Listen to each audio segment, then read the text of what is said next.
All right, Chelsea fans, welcome back to another episode. That's right, of the London is Blue podcast. Hopefully, your favorite Chelsea podcast out there and a part of the Men in Blazers Media Network. Dan, one of your hosts here, and it is getting close to the weekend. This pod releasing on the 7th of February, 2025, the Friday before Chelsea take on Brighton in the FA Cup. That's right, some fourth round action. And this actually, with good friend Sam, CFC Central, this match preview pod kind of does a little bit of a double duty, considering that we play Brighton back to back over two consecutive fixtures, kind of like that Newcastle double up that we had last year, Sam, and that we get the benefit of getting to know your foe in a more intimate way across 180 minutes in less than a week. So I feel like this one is just value for money here, this type of episode we're doing. Yeah, definitely. I think it saves me a lot of prep time. So instead of watching like a championship side, I can just rely on my notes and be ready with it. But yeah, hopefully it's not what happened with the doubleheader against Newcastle, where we went out to be knocked out of the cup. So hopefully we can get two W's here and, put ourselves in a good position to get a couple of good trophies back in the cabinet because it's gathering a little bit of dust. That would be ideal. I mean, we are on track. We are in the right trajectory for the conference league. We're getting a chance to watch some of those fixtures take place as we get our chance to put our feet up for a little bit longer and wait until the next round for us to enter back in. But then you have, this match against Brighton and the match again on Friday, some Friday football because we're playing Monday and Friday games now at Chelsea Football Club. We have a really good record though as a club against Brighton. And this, it's not trying to be commentators' curse or podcasters' curse at the beginning. Our total record, though, since the time we played them in 1933 rather, first time we ever played, which was a 2-1 loss in the FA Cup. Since then, 16 wins, 5 draws, 3 losses, 4 on the bounce, though. The 1-0 in the League Cup back on the 27th of September, 2023. The 3-2 win December 3rd, 2023, and then 2 wins in the calendar year 2024, one on the 15th of May, a 2-1 victory, and then a 4-2 thumping on the 28th of September. I mean, there was that run, Sam, where we felt a little aggrieved from 2021, late 2021, into the middle part of 2023, where it was draws and losses, and we felt like we were kind of getting bullied a little bit by a upstart Brighton at the time. But it feels like in the last 4 matches, we've regained our footing. Maybe because we've taken a couple of good players. Jury's still out on the other individuals that we brought over from Brighton. But there's some couple players like Moises Caicedo and Marco Correa who have clearly done us very, very well over this past season.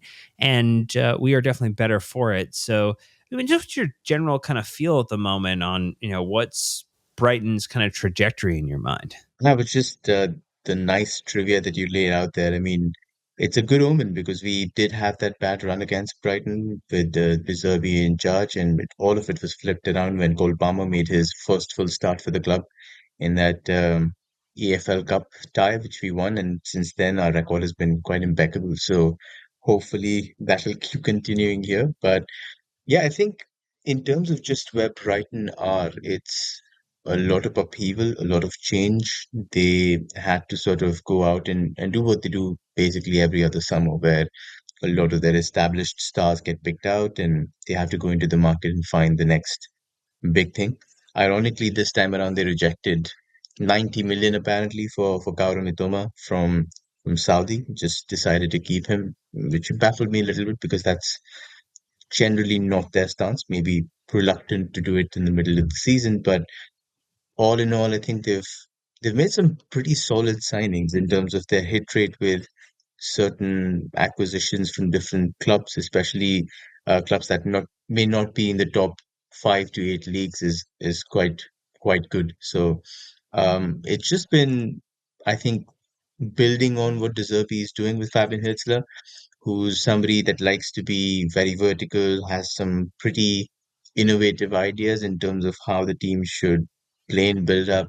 I mean, most of the times when you see their build up, there's like no midfielders there. It's just a gaping hole, and then you're like, what is happening? But He tends to do these nice rotations. His style of play is very aggressive. So they still have sort of built upon those principles of De Zerbi where you pull opposition teams into the press and then after that bypass them very quickly and get those very quick players in Mitoma or Minte on the wings and get them 1v1 against the opposition. So what you're going to basically come up against is if I could describe it, maybe like a top four Bundesliga side. Very aggressive, love to win the ball in the middle thirds, quite combative, and will definitely give you a hard time in terms of a physical perspective. And that's the worry, Dan, because like you mentioned, we may not have looked the strongest post the 60th minute in this recent run of form. So Brighton will test that. They'll definitely see how well we can last the full 90 minutes. Oh, look, Maresca figured out last match what he has to do. He just has to sub players on in that 61st and 60 and 71st Hmm. minute to give them an opportunity to refresh the side. We have the answers now. It's no problem. I mean, he went 10 minutes early, didn't he? He went like 51st minute for Nico or something, and it just like flipped it around. So that would definitely help. I think if you want to refresh your side, and especially now, like post the Jan window, when you want, like where he's chosen, or I don't know if he's chosen or he's been given a leaner squad now with like less squad fillers options. Sort of, he now has the option to just say, okay, these are my players, these are my substitutes, and I'm going to give them as many minutes as possible. So hopefully we'll see more of Nkunku, not in the 81st minute, but maybe like the 60th minute or somewhere around that mark. Give him like the time to make an impact. I mean, hopefully we'll see him start in the cup game because I think there's something there. If he's decided to not go, I still think there's an absolutely phenomenal player in there. It's just he doesn't have his heart in it. You can easily tell that he just doesn't want to put in 100% effort, maybe preserving himself for a different move. But my word, if you could get him motivated and show him that there's a place for him in that setup, in an ideal setup where he's not the number nine, he could be absolutely devastating for us. The kind of goal scorer creator that could completely transform our attack at this moment. So I'm quite excited, then. So hopefully it'll be a lot more for us to sort of take away than we have in this barren run of what 2 wins in 8 games. Hopefully, good things begin now. Look, if he's looking for a hype man right now, I feel like you have a line of employment open to you in that way, shape, or form with the way that you are definitely trying to build the case for why Nkunku could be a opportunity for Maresca and an opportunity for Chelsea to really just inject a bit of menace into the attack if it works out. But look, we're going to get into all the strengths and weaknesses of this Brighton side. We'll talk a little bit about some of their recent form. We'll get into some of the questions that Maresca's going to have to answer, things that we should maybe take into consideration. Sam always likes to ask me a couple fun questions, and we'll make some predictions. So, kind of getting into all of that. I mean, I think what's going to be in people's minds, maybe just off the top, before we just get about into strengths. I know you watched it back. If you didn't watch the whole match and you just saw the score line of their last match being the 7-0 loss to Nottingham Forest, just how bad of a loss was that for them? Like, was that more reflective of Brighton are not that good, or they're that top four Bundesliga side and they're playing to their identity, and this is just an outcome of playing a Forest team who is red hot at the moment? Or is it a matter of Nottingham Forest overperforming in a significant way in that game? I mean, I think the XG probably tells you there is definitely some overperform there. But it does feel as if it's a little bit of a weaker side, a Brighton side than we have seen in some of the previous years. But that was my takeaway from the 7-0. Did you have anything different that you took away from it? I mean, everybody's saying the same thing about Forest that sooner or later they're going to regress. The numbers don't look sustainable over the full season, and I tend to agree with it. So you only have to look at 3.41 xG, which is again like even putting the 7 goals aside, I would say is a very impressive number against Brighton or any top side for that matter. But six big chances created, I think, in that game, and went on to be absolutely lethal and clinical, which they've been doing all season. And Chris Wood is now one of the top three players in terms of his goals in Europe's top five leagues. So when you've got that kind of prowess in your side, then obviously you will hit heights, and you can hope that you'll pull through on that wave. But yeah, I think it's a combination of factors. I think Nottingham Forest are extremely underrated still. What Espirito Santo has done there in terms of just making a unit that is such a great mesh of profiles. You have hardworking players, you have undervalued players. I mean, look at Callum Hudson-Odoi, for example. Look at Elanga. Both of them discarded from United. Chelsea have gone on to be absolutely sensational there.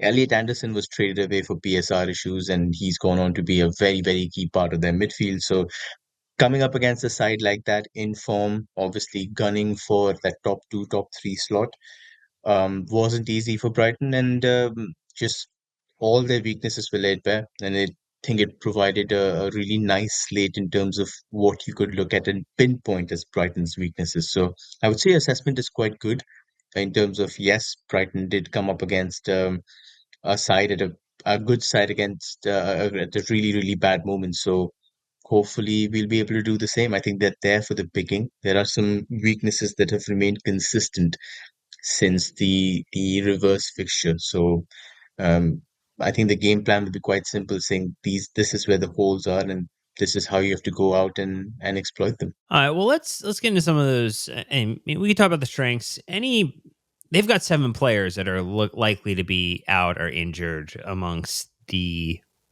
available players within the Brighton squad. Are there any on this list of 7 that we're looking at right now that you want to call out to people? It doesn't need to be the whole list, but are there 1 or 2 absences that you think are going to loom very, very large for this Brighton side? Well, couple of them for sure. I think for the Kadioglu is definitely one that I would single out as a big miss because both their left backs, Purvis Estupinian and Lamptey, who's a right back but has played on the left hand side, have endured some very torrid times, which we'll talk about in the weaknesses. And I think Hitzler, if he had a chance to make a switch at left back, then he would probably put Kadioglu there, who also plays both sides. He can play the right and the left, but I think just to provide a little bit of relief, he would be there. He also played really well against us. So I think he wasn't available for the game against Forest, but I don't know about his availability for this one, especially the Premier League game. So maybe he's available. We don't know, but he's one that I'd like to point out. Of the other ones, Solly March is pretty good. I don't think he's like a major part of their plans, but the other guy that I can point out is like Igor Julio, who's a centre back. So if your senior centre back in Dunk has to play both games, then I anticipate something, in terms of fatigue or something in terms of just being found out a little too many times over 180 minutes for Dunk. So they probably would have played Julio in one of them. But those 2 other guys that I'm looking at in terms of big misses, I don't know about Matt Weaver's availability. He's also been very good. He's also a very good presence in the box for headers and stuff. So very useful player in midfield. So maybe probably would have played over Ayari in a game or two. So 3 players that I would point out from this present list, but obviously Dan, that might change once we hear the presser. Oh, things to keep in mind. Look, we're going to get our first ad break out of the way and we'll get back. It's all about Brighton's strengths, what we're going to have to take into consideration when setting up to face them. But we'll be right back after this moment. Okay, Sam. So we gave the people a quick low break there, but now we're coming back to talk about the strengths of this Brighton side. So why don't you hit the people with a couple of your top strengths that you've singled out after watching back the tape? Yeah, like we mentioned, I think the reverse fixture, faced them at a good time where they were essentially in a good run. I think somewhere around the top of the table and we're making a march for top four. But since then they've had a little bit of a lull, and then after that they went on a sequence of 3 wins and 13, and that's basically erased most of the positive things that have been said about the side and the manager. In terms of their principles, I would say more or less the same, Dan. I don't think there's a lot of change there. There's emphasis on playing out from the back. There's baiting the press. There's a lot of verticality in the side, and they remain the side that is top of the league in terms of the most offsides sprung against opposition teams. So you have a big picture in terms of how they want to play against you. The big change that I'll say probably is that they've gone from top of the possession charts where we played them. To now they're seventh in the league, and that's a drop in around like 8% of the possession. And they've also sort of dropped their pressing in terms of their intensity. The PPDA has gone up, which means the pressing intensity has gone down. So maybe both those factors combined sort of tell you why that little drop has happened. But in terms of their structure, we'll probably do a little recap, which is similar to the reverse fixture, which is at the back, very possession savvy. So John Paul Van Hacker, he's first in the Premier League for progressive distance via carries. He was first when we faced them last time in the reverse fixture. In terms of progressive distance via passing for outfielders, Van Hecke is only second behind Virgil van Dijk, and Lewis Dunk is fifth, and Colville coincidentally is third. So you've got both your centre backs who are very good at passing out from the back. They will find those opportunities in midfield, which is usually vacant. So you don't know who's going to drop from the front line, from the wings. They sort of like keep getting players into those slots and pick up the ball and run at the defense. So their passing is something that you have to keep an eye on. And I think it'll be up to Jackson and Cole Palmer to make sure that there is ample amount of pressure on both those guys at all times. So definitely going to be a factor when you're considering the defense. Verbruggen is good with his feet, has some nice passing, but he was responsible for the error that led to Forrest's seventh goal, where he tried to play out and passed it straight to the opposition in his own, like outside his own box, and that led to a goal. So that's, I think, then in terms of the identity would sort of like give you a good picture. But obviously, midfield and attack are completely different, and hopefully, we can talk a little more about it. Yeah, I mean, we get a chance to talk about Matoma again, and will be interesting to think about who gets to go up and face against him. It feels like they've got some pretty direct attackers usually, and very fluid movements. So, I think in general we should anticipate, a full Mark Cucurella experience potentially on the day. Reece James being pushed potentially to really get involved over those maybe 60 or 65 minutes that he's involved in this game. I feel like we're still treating with him with a little bit of some bubble wrap around him at the moment. But, I don't love their attack at times in terms of what they kind of produce. I mean, I think their expected goals for the season is 32.3, so they have overperformed 35, but not a major overperform. So what are your thoughts on how their midfield has been operating, and do you have some similar thoughts or differing opinions on the attack? Yeah, for certain. I think the midfield has sort of settled down now, where obviously because of injury concerns to Weaver, they've settled on Ayari and Baleba pivot, and both of them seem to have a good synergy about them. Very strong mobility wise, very good in terms of defensive actions. I think Ayari is like under 21, under 22 midfielders. He's in the top 10 for defensive actions and duel percentage. So will work hard, will make sure that they're good on the ball as well. Baleba for like I love watching him play. He's an excellent player and very good at carrying the ball as well. Has that build, has this certain surge and drive that helps him progress the ball up from back. So he's again somebody that you need to take care of from a progression perspective. In attack, it's what usually causes trouble, Dan, is the fact that they're number 9 and number 10. So they're center forward and they're attacking, central attacking midfielder, which is usually Joao Pedro and Danny Welbeck. Both are allowed to switch their roles if and when required. Joao Pedro does a lot of intriguing things. You see him drifting to the wing. You see him drifting almost like to a number 8 position. Against Nottingham Forest, he ended up at left back at certain moments where he was trying to collect the ball and draw out one of Nottingham Forest's back three and essentially make more space for Welbeck. So he's quite prone to doing adventurous things with his positioning, and that might cause a little bit of issue to whoever it is that plays at centre back. So that's something to keep an eye on. But Welbeck will do the same thing as well. He likes drifting to the right hand side.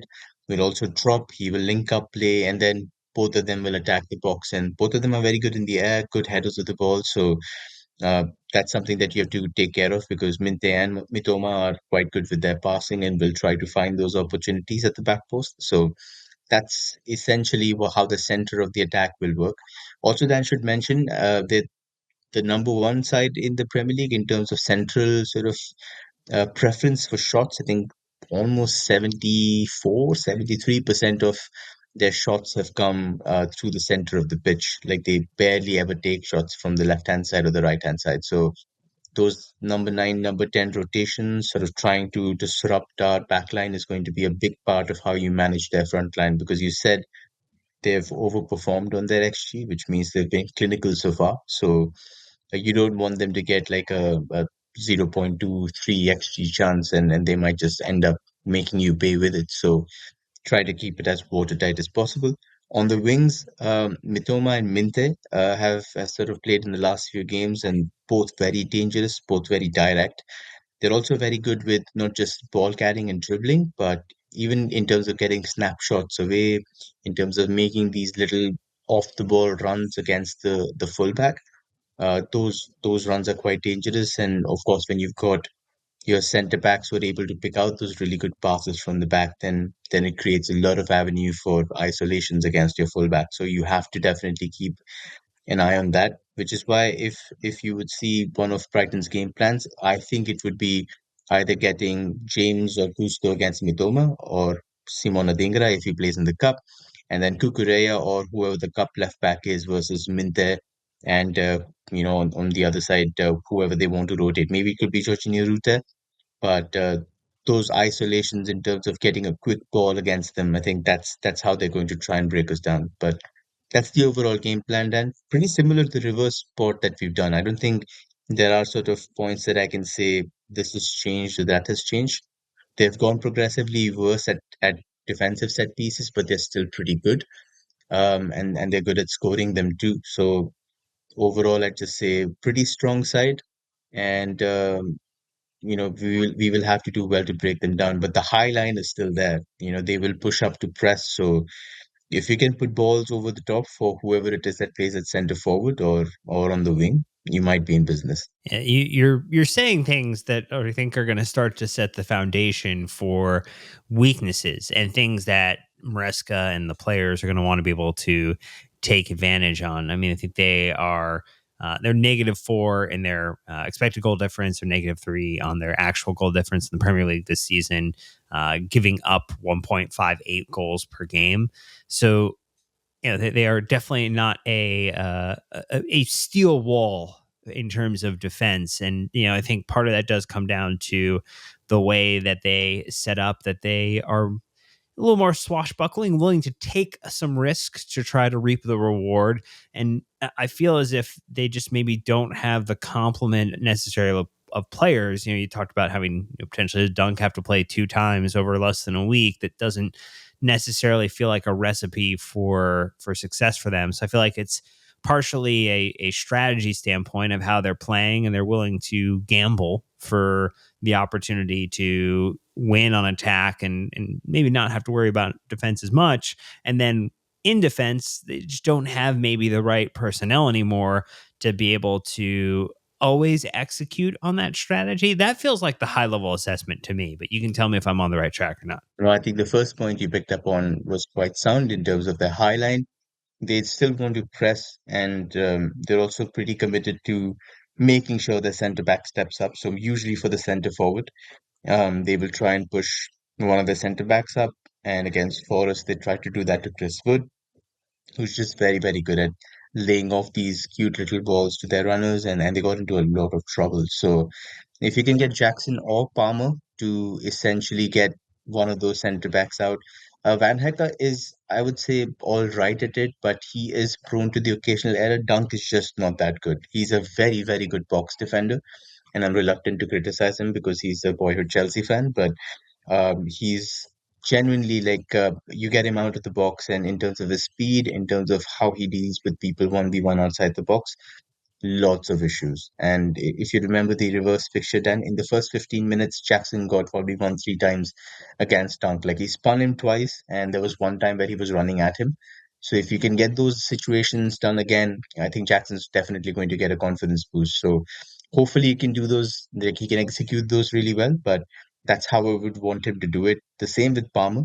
So if there's an option to for one of those guys to drop and pull out the other center back and isolate whoever it is that your partner is against the other center back, there is a very good opportunity to go in and do some real damage against their back four. So I think that's definitely there. We've talked about how the high line is there in just terms of they hold it very close to the halfway line. So if you get the ball in a transition sort of mode and you're able to just play it above the top for a runner, maybe it's Pedro Neto or somebody who's quick enough to get onto those balls, then there could be a few goals that we steal the way that we did in that win in the reverse fixture. I think Neto is going to be quite crucial here.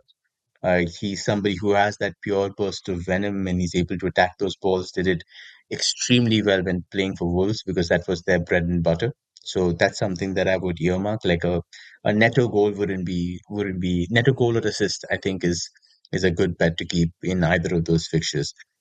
The third one I'd say is like they tend to look quite shaky in transitions. So whenever they're trying to play out the back and if they concede the ball in the middle third, that's where a lot of their damages come through. And they try to play it from the center, Dan. It's not like they want to progress down the wings. So the moment they lose those balls in those central dangerous areas is when their defense hasn't been able to cope. Like we mentioned, there have been issues in terms of personnel across the back four as well as the goalkeeper. So if you're able to intercept the ball in those central areas, then you're definitely going to create a dent in their ability to keep a clean sheet. So I would say squeeze as narrow as possible. It's fine if Mitoma gets it deep. I mean, you can adjust your position later on, but as long as you can try and set some central pressing traps in terms of winning the ball, I think with guys like Caicedo, you're able to stand a chance in terms of nicking the ball and essentially mounting transitions from dangerous areas. And the last one I'd probably point out is I don't think their fullbacks are up to speed. We talked about how Estupinian and Lamptey on the left hand side have been an issue. So if you can get Madueke or Neto 1v1 against the left hand pairing, or even on the right hand side where they've played, I think Joel Veltman, who isn't the best in terms of bombing forward. He's also like a little slow.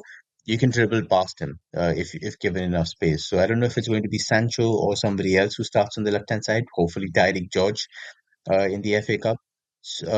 You can definitely give him an opportunity to run at those players and create some kind of an opening. I think it'll be a great game for Tyreek if you can give him the run out for however many minutes you seem fit. But those fullbacks are definitely earmarked as weaknesses. And if you can do it early, Dan, where you can pick out a ball very quickly to your wingers 1v1, I might just see our wingers click into gear again. So hopefully there's a game plan involving that. Well, speaking of game plans, we want to get all into your questions for me to try to come up with the answers that you think Maresca might put out on the pitch. Sometimes I shade with a little bit of what I think really will happen versus what I think should happen. And then we'll get into our predictions, but we'll do so after that last ad break. So stay tuned. We'll be right back. Okay, Sam. Transfer window's done. The transfer window's over. We let people leave and didn't really want to bring anybody in. And that probably changes a lot of the decisions for Enzo Maresca thinking about the back half of the season here. What questions do you want to throw my way, flipping the script here, heading into the final part of this match preview episode that we do? I think the first one is very heavily related to the Jan window. Okay, so we've helped a lot of our disenchanted players leave. How does Maresca rotate without depth? How do you see him balance the squad in terms of load management across two fixtures, which are obviously very, very important for Chelsea to win? So, who do you anticipate, for example, maybe starting in the FA Cup? Ooh, I mean, you had the interesting nod to an idea. Does Nkunku start in this one? You know, I feel as if, and maybe I'm wrong, that given the fact that we will play on Saturday, we will then have a match on Friday, and then we don't play again until the 22nd. I don't know if rotation is going to be that heavy. And maybe I'm looking at it through the wrong lens, but you know, any cup is winnable unless you potentially are our friends Arsenal and you're talking about the League Cup of this past week. It does feel as if that this is a opportunity to continue to build some momentum, get not one but two wins over this period. And I feel as if maybe there's something in the fact that like you feel as if you want to try to be very intentional about conservation of minutes. I feel like where we're heading potentially is if a game is in a more secure state, do you start to see more of these?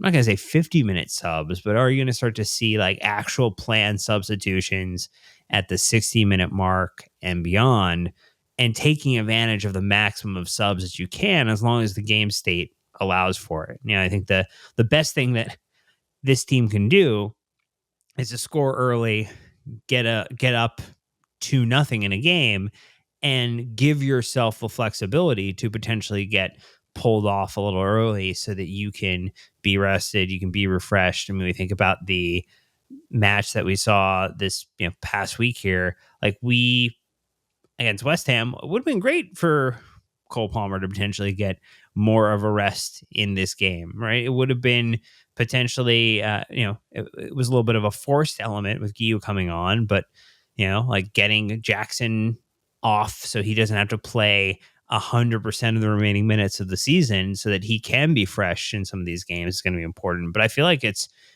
more subs and maximizing the 5 subs so that they are all impact versus the 1 minute sub at the end of a game. And so I don't know, like if you looked at it was, you know, maybe in one of the defenders potentially changing in the back. Obviously we saw Colwell and Hosen. Maybe he plays around a little bit with, potentially Chalobah or starting versus someone else. But I think it's probably pretty straightforward for the remainder where it's most of the same. Maybe like the Sancho for Neto type of switch is happens, and then you see Madueke play. That could be, I think, the only like major change I think in the lineup beyond the center backs. And that's a good assessment of it. I mean, I'm quite encouraged by the fact that Maresca said in his presser that he's happy with Tyreek George as the left wing option and didn't want to dive in the market unnecessarily because of it. So I'm optimistic that there's maybe, like you said, an early sub for him. Might not have the credit in the bank to start because Brighton is a good side, but maybe gets at least 40 minutes in one of those games. That would be quite nice to see for everybody. But yeah, I mean, I have a thought for Josh Achimpong. I mean, I really think he hasn't done any wrong, Yeah. and the fact that obviously the Bournemouth game comes to mind, and those little mistakes happen when you're this early in your career. But um, when you look at Reece James as a resource and asset that you need to protect and basically wrap it cotton wool, wouldn't be the worst idea to have maybe give Kukureya sort of like a little bit of a rest and move Gusto to the left and figure out if he can do Josh Achipong on the right hand side. So I think those options are available to Maresca. Uh, we want to protect obviously Kukureya first because he's our only fit left back at this moment. So I'm just maybe like looking at that direction, saying how do you preserve your assets? Or maybe it's just January window anxiety in my head, saying it's very Chelsea to lose a key player like 5 days or 6 days after the transfer window ends. So hoping that we can just, negate and nullify all those possibilities and rotate intelligently. Like you said, if that involves getting 4 subs done by the 60th minute, hallelujah. Yeah, I do think that that is the case, and it does feel as if we have a couple players that, in Josh and Tyreek that you would love to see get rotated in to potentially see, refresh in this side. I do like the shout for, can we get Kukureya a little bit of rest heading into the back part of the season here? Can we? Yeah, I feel like maybe it's early for Reece in terms of like, do you still want him to condition so that he can go in some of these critical fixtures into the 75th, play a full 90 again? And I imagine that the club and the training staff and the physios and the manager will have, in consultation with the player, a thought on how to get there, over the next couple of matches we have.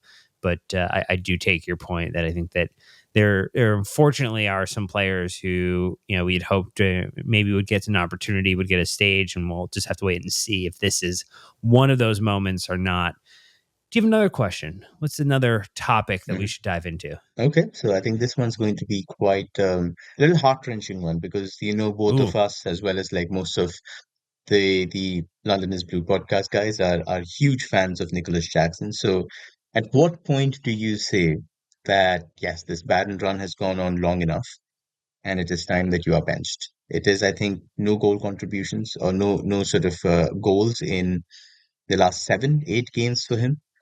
So at what point do you say, okay, maybe it's time to give somebody else a chance? We know that Mark Yu has a groin issue and may not be fit for the FA Cup tie, but are you looking at a change there, or are you just saying give your beleaguered centre forward every single chance that they can to get their form back? oh, this is always one of the ones where you get the narrative of like any goal is good in the sense that if he gets any goal, if he knocks it off a post, if it hits off his backside, whatever way it gets in is all it needs to potentially start another run.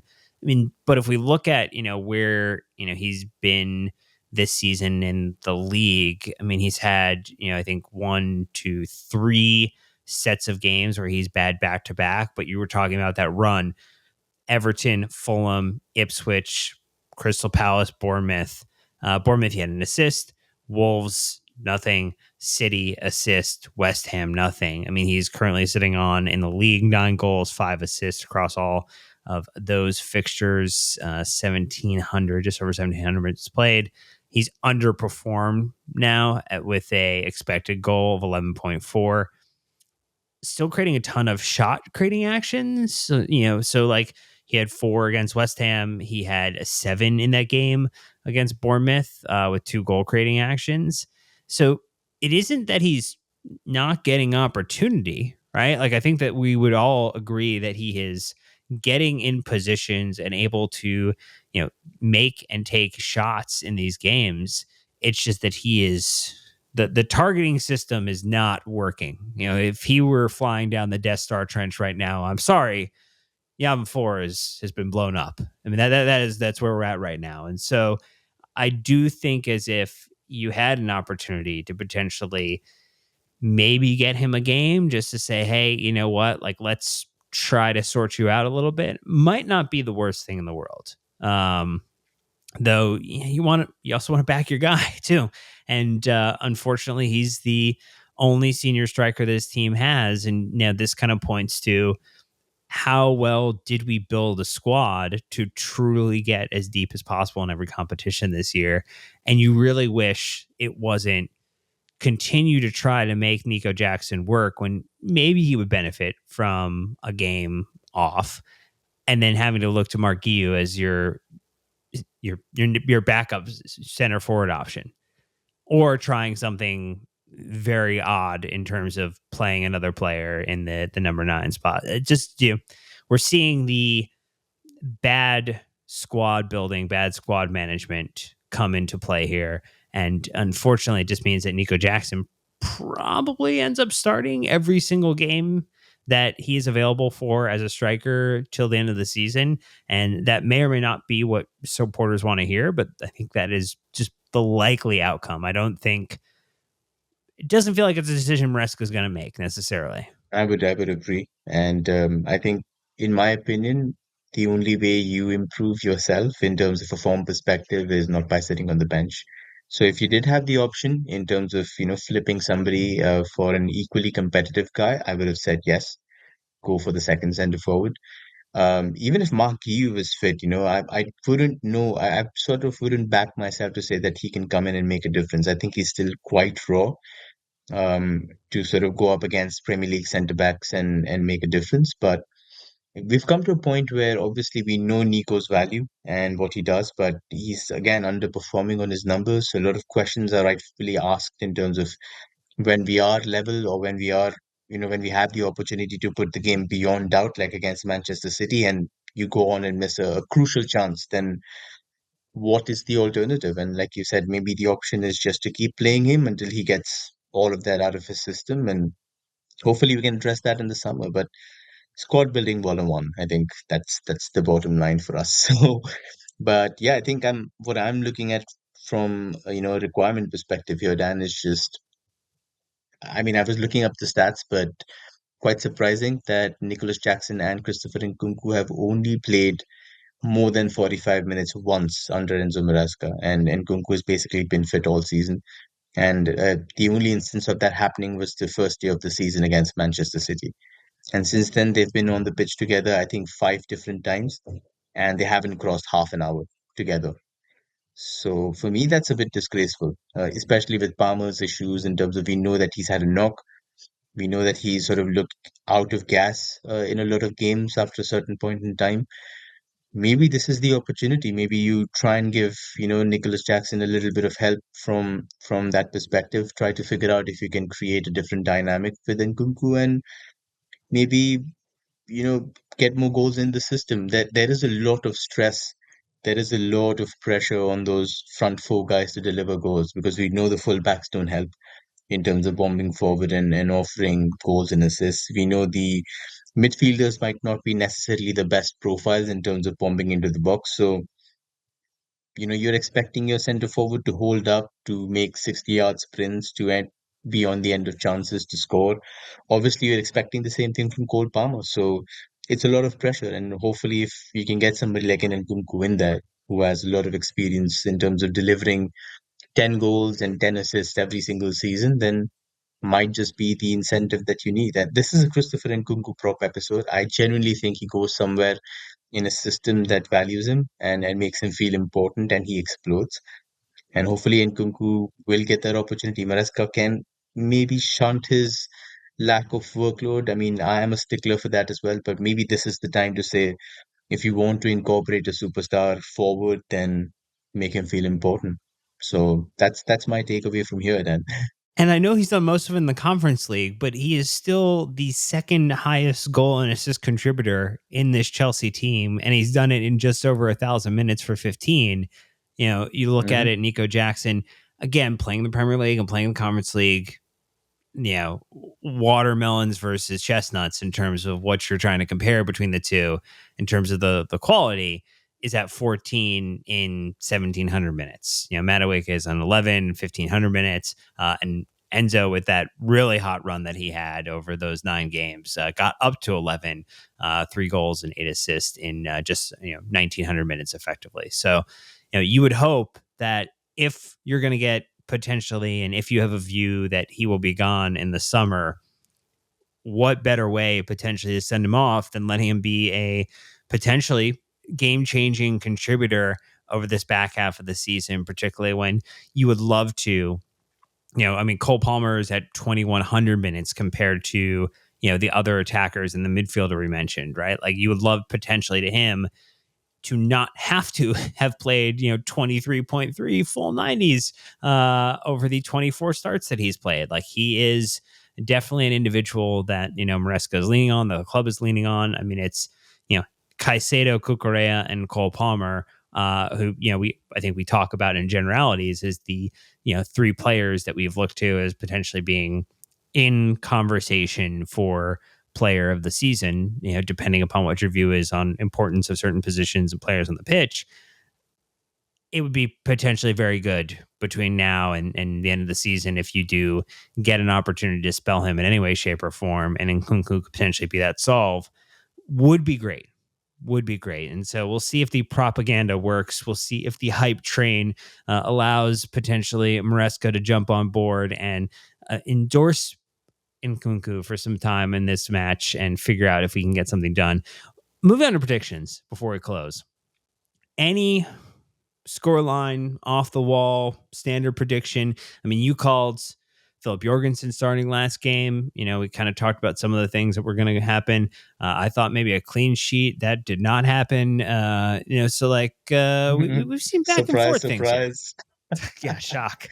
Surprise, I'm going to surprise. predict no clean sheet here because we've not had a clean sheet with Brighton since that win in the 27th of September 2023. It's been a 3-2, 2-1, 4-2 in the last 3 games. So they're going to score a goal. They will score a goal here. So wait, you definitely predicting one scoreline each for the two ties, or are you just sticking with one and Oh saying yeah, might okay. happen in Yeah, either of no, those no. games. I need to. Well, they will score in both games. We'll put that one out Yeah. there. I think we win in the FA Cup match 3-1, and we win in the league 2-1.